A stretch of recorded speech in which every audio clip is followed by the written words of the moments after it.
Hello everyone. In the previous video, I had explained till here, page number 41, last para. I'm not used to waiting for permission, Tom said gaily. So when Sadao had uh, seen the prisoner of war walking and standing, then he felt surprised and asked who had permitted him to stand and walk.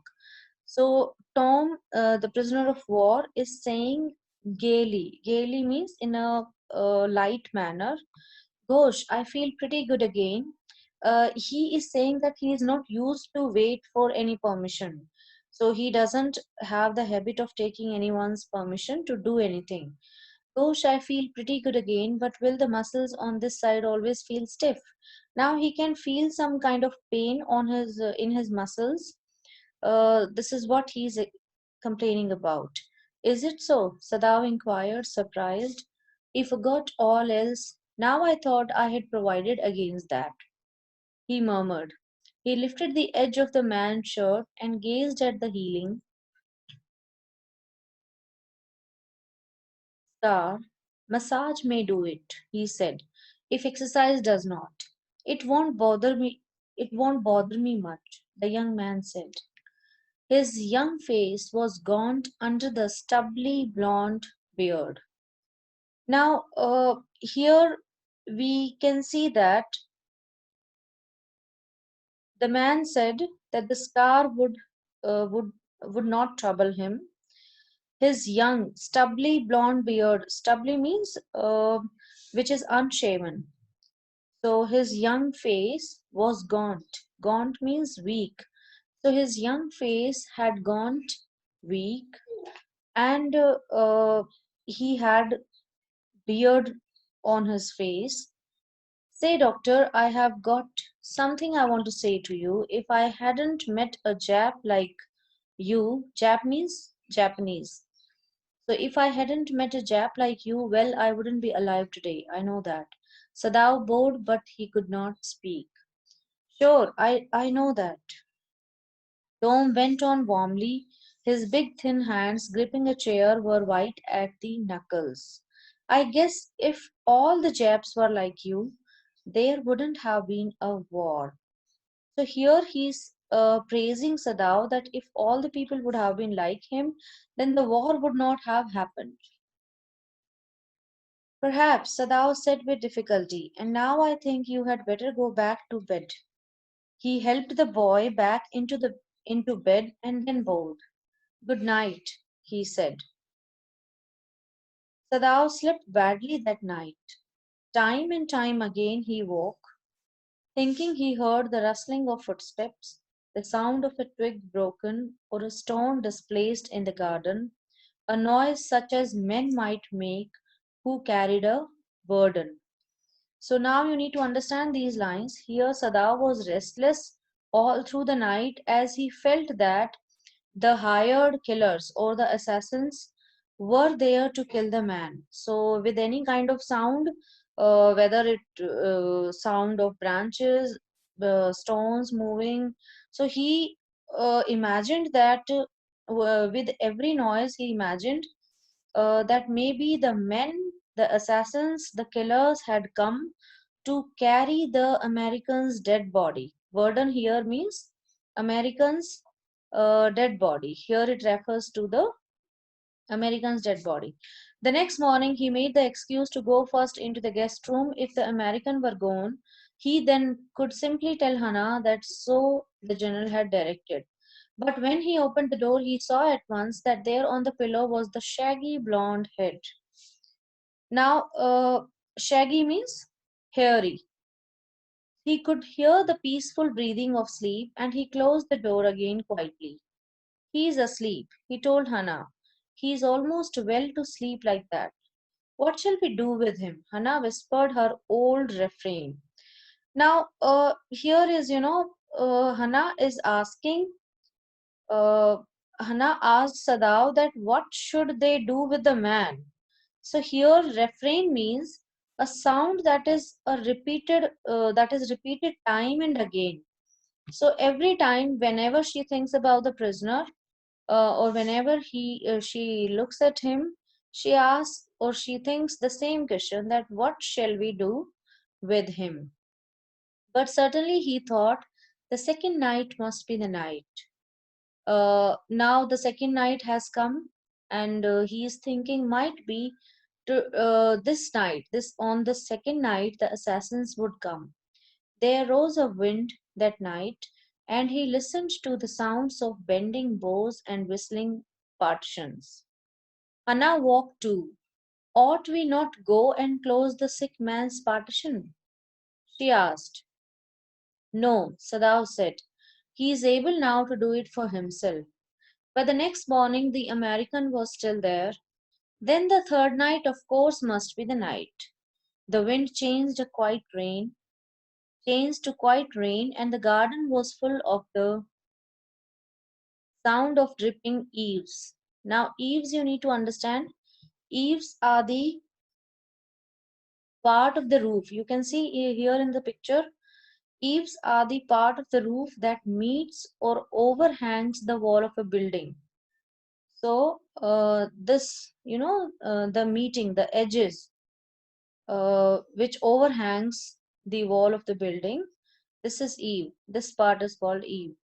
So, sound of dripping eaves and running springs. Sadao slept a little better, but he woke at the sound of a crash and leaped to his feet. Here, Sadao was hopeful that they might come on the third night. Instead of the wind, there was rain that night. The garden was full of noises as the water dripped down the roof, and tiny rivulets flowed through the garden. So Sadao slept a little and jumped as he heard a loud noise. What was that? Hannah cried. The baby woke at her voice and began to wail. Wail means cry, cry loudly. I must go and see. But he held her and would not let her move. Sadao, she cried, what is the matter with you? Don't go, he muttered, don't go. His terror infected her, and she stood breathless, waiting. There was only silence. Together they crept back into the bed, the baby between them. Now, here, Hannah wanted to go and check out what the sound was all about. But Sadao stopped her. Hannah screamed at him and asked what the matter was. But Sadao thought that assassins had come, so she asked her not to go. He was scared, and his scare affected Hannah too. She stood without breathing and waited. So after some time there was silence, and both of them crawled back into the bed with the baby lying on the bed in between them. Yet, when he opened the door of the guest room in the morning, there was the young man. He was very gay and had already washed and was now on his feet. He had asked for a razor yesterday and had shaved himself, and today there was a faint color in his cheeks. Faint color means that sign of health. So, healthy sign, you can say. His pale yellow colored cheeks were turning pinkish in color now, which indicated that he was recovering.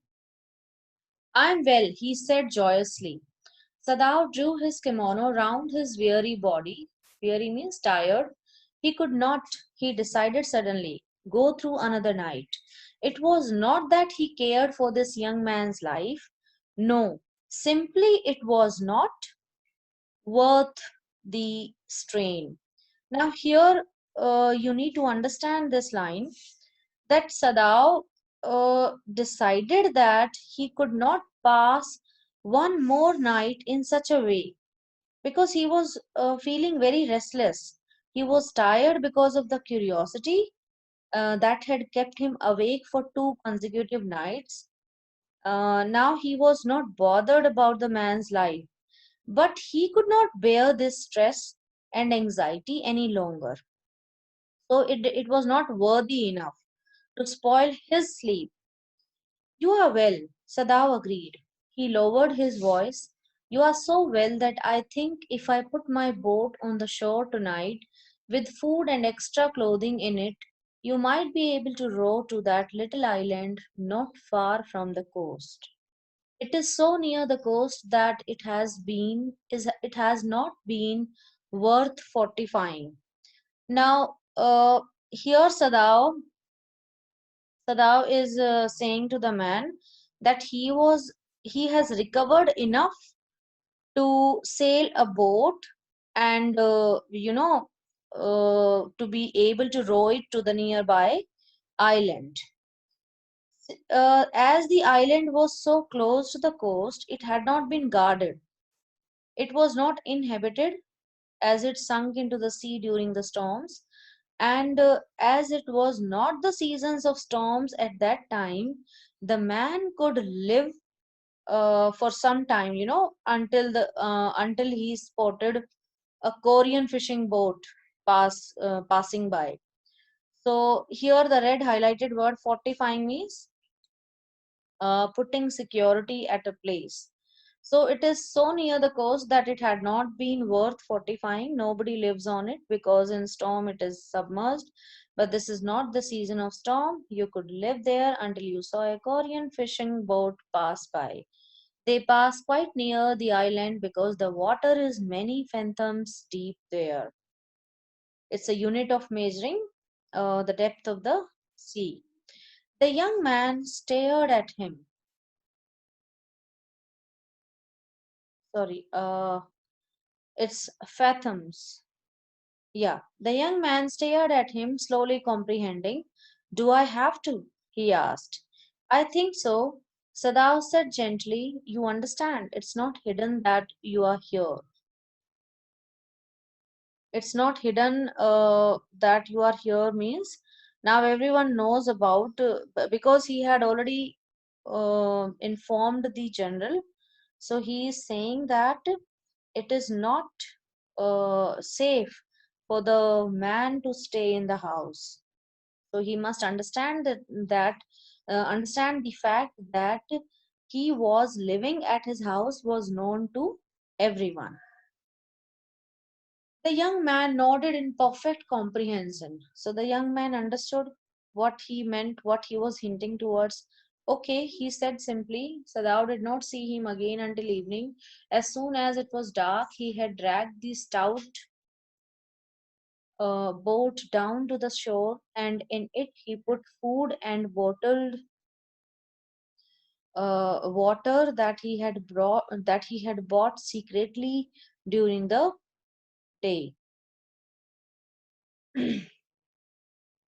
as well as two quilts he had bought at a pawn shop. The boat he tied to a post in the water, for the tide was high. There was no moon, and he worked without a flashlight. So here, we can see that Sadao has made all the arrangements for him so that he can sail the boat. He has arranged food, water, which the quilts also. So, as there was a high tide in the sea, he tied the boat to a pole. So it was dark and moonless night, and Sadao worked without a torch. Flashlight means he worked without a torch. When he came to the house, he entered as though he were just back from his work, and so Hana knew nothing. Yumi was here today, she said as she served his supper. Though she was so modern, still she did not eat with him. Yumi cried over the baby. She went on with a sigh. She misses him so. So here we can see that Yumi is missing the baby a lot. So although Yumi was modern, she did not eat with Sadao. The servants will come back as soon as the foreigner is gone, Sadao said. So he is confident that his servants will definitely come back when the foreigner is gone from here. He went into the guest room that night before he went to bed himself and checked carefully the American's temperature, the state of the wound, and his heart and pulse. The pulse was irregular, but that was perhaps because of the excitement. The young man's pale lips were pressed together and his eyes burnt. Only the scars on his neck were red. I realize you are saving my life again, he told Sadao. Not at all, Sadao said. It is only inconvenient to have you here any longer. So here he is thanking him that again and again he's saving his life, but actually Sadao is feeling a relief, and he is saying that it is inconvenient to have him in his house any longer. So he had hesitated a good deal about giving the man a flashlight, but he had decided to give it to him after all. It was a small one, his own, which he used at night when he was cold. If your food runs out before you catch a boat, he said, signal me two flashes at the same instant the sun drops over the horizon. Do not signal in darkness, for it will be seen. He is giving all the instructions, to be followed. If you are all right but still there, signal me once. You will find fresh fish easy to catch, but you must eat them raw. Fire would be seen. Okay, the young man breathed. He was dressed now in the Japanese clothes which Sadao had given him, and at the last moment Sadao wrapped a black cloth about his blond head. Now, Sadao said. The young American, without a word, shook Sadao's hand warmly, and then walked quite well across the floor and down the step into the darkness of the garden. Once, twice, Sadao saw his light flash to find his way, but that would not be suspected. He waited until from the shore there was no more flash. Then he closed the partition. That night he slept. You say the man escaped? The general asked faintly. He had been he had been operated upon a week before, an emergency operation to which Sadao had been called in the night. For 12 hours, Sadao had not been sure the general would live. The gallbladder was much involved.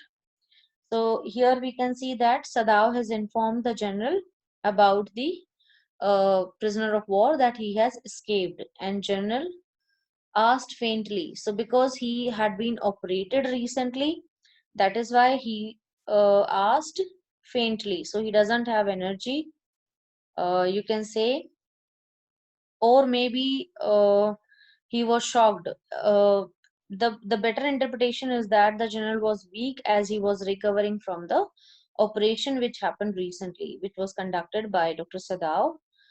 So they had operated upon his gallbladder. Then the old man had begun to breathe deeply again and to demand food. Sadao had not been able to ask about the assassins. So far, so far as he knew, they had never come. The servants had returned, and Yumi had cleaned the guest room thoroughly and had burned sulfur in it to get the white man's smell out of it. So much hatred towards the white men. Nobody said anything. Only the gardener was cross. Cross means angry because he had not got behind with his chrysanthemums. Chrysanthemum is a kind of flowers. So here we can see that the gardener was angry.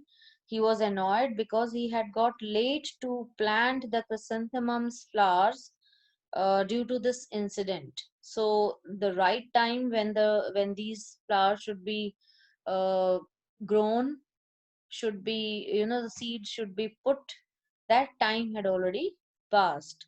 So he was angry on this. He was annoyed. But after a week, Sadao felt the general was well enough to be spoken to about the prisoner. Yes, Excellency, he escaped, Sadao now said. He coughed, signifying that he had not said all he might have said, but was unwilling to disturb the general further. So here we can see that after 1 week, Sadao felt that the general was well enough and he could discuss about the man with him. He said that man had escaped.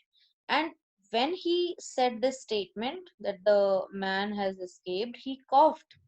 He coughed, which indicated that Sadao had not told him everything, as he did not want to disturb him. The general was here. Let's read further first. Uh, but the old man opened his eyes suddenly. That prisoner, he said with some energy. Did I not promise you I would kill him for you? So here we can see that the general suddenly he recalls the promise which he had given to Sadao. So he's saying that had he not promised him to get that man killed by his personal professional killers. You did, Excellency. You did, Excellency, Sadao said. Well, well, the old man said in a tone of amazement. So I did, but you see, I was suffering a good deal. The truth is, I thought of nothing but myself. In short, I forgot my promise to you. I wondered, Your Excellency, Sadao murmured. It was certainly very careless of me, the general said. But you understand, it was not lack of patriotism or dereliction of duty. So dereliction of duty means failure to perform one's duty. So he is trying to justify himself that he did not fail in fulfilling his duty. He looked anxiously at his doctor. If the matter should come out, you would understand that, wouldn't you? So here, this is a very important paragraph which reveals the character of the general. Here, Sadao told that spoke softly and wondered that the general had forgotten his promise. The general felt sorry about that he had been careless. So he added that it was neither that he did not love Japan and nor that he was going away from he had failed in performing his duty. He looked at Sadao with curiosity as he sought support. He at this time he wants Sadao to support him to understand his problem. Certainly, Your Excellency, Sadao said. He suddenly comprehended that the general was in the palm of his hand and that as a consequence he himself was perfectly safe. I can swear to your loyalty, Excellency, he said to the old general, and to your zeal against the enemy. So here Sadao understood the general's position well. He understood now that the general was in his control, and as a result, Sadao was safe. So he said that he could swear upon the general's loyalty towards Japan and his enthusiasm to fight the enemy. You are a good man, the general murmured and closed his eyes. You will be rewarded.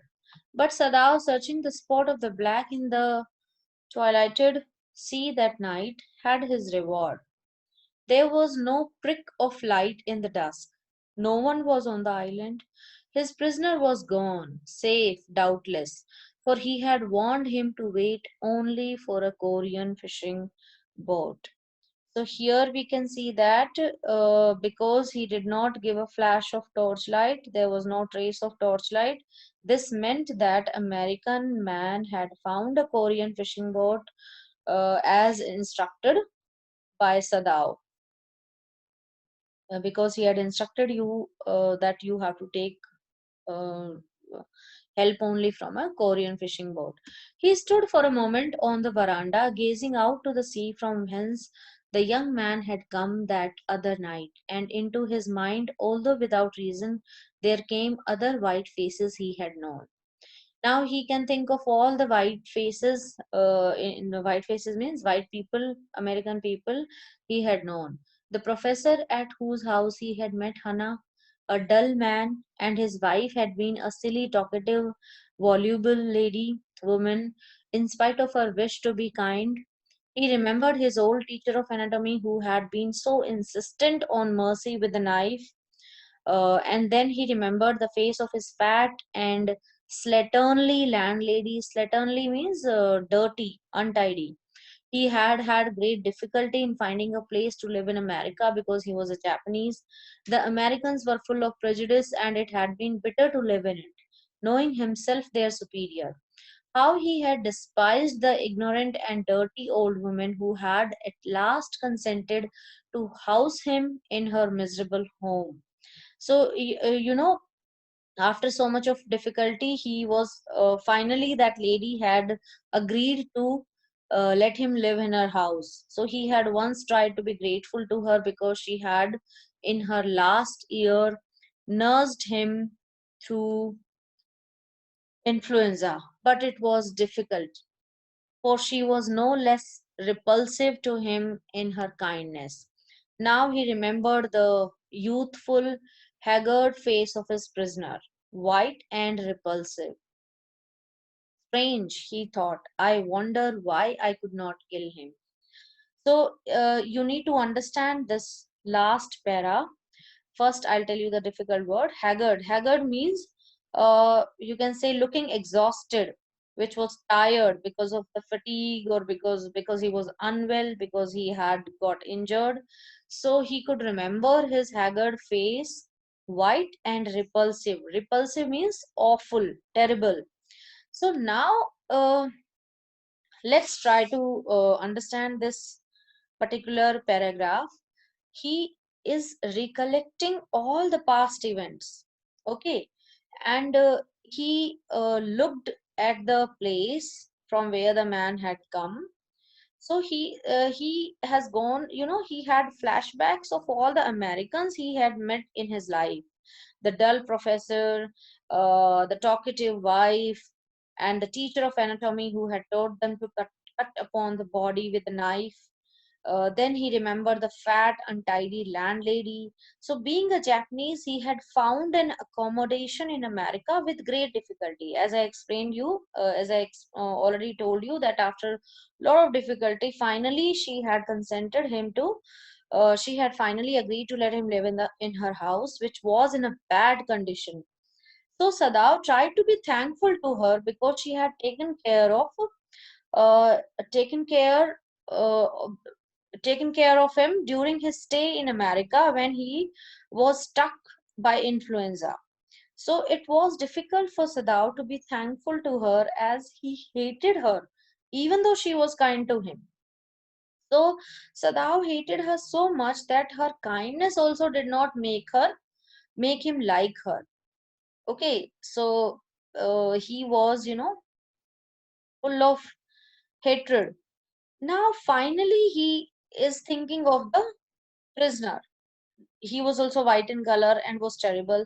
So now, after recalling, after going into the flashback, he is surprised that how he could not kill his enemy. So he is wondering now that, though I hate these people so much, still I helped him.